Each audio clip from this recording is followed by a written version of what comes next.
To record a meeting on Google Meet, it's important to review the following. First, this feature is only available for the following Google Workspace editions. Feel free to pause the video if you need additional time to check the list. And second, it's important that you make sure to gain consent of all participants about recording the meeting. Once that is covered, you are ready to start the process.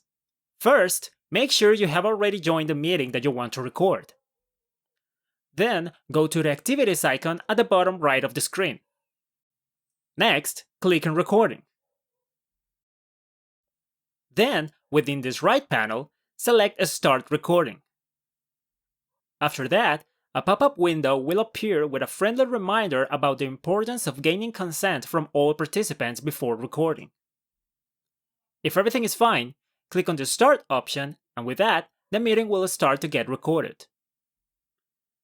After that, you will notice a new icon appearing at the top left corner. This indicates that the meeting is being recorded. If you want to stop the recording, go to the Activities icon at the bottom of the screen once again. Then, click on Recording. And then, Stop Recording in the right side panel. A pop-up window will appear letting you know where you will find the video file for the recorded meeting. And finally, clicking on Stop Recording. And there you go! Keep in mind that you can only record a meeting for up to 8 hours. Once this limit is reached, the meeting will automatically stop. For more help, check out the Recording a Video Meeting page in the Google Workspace Admin Help Center. You can also find this link in the description of this video.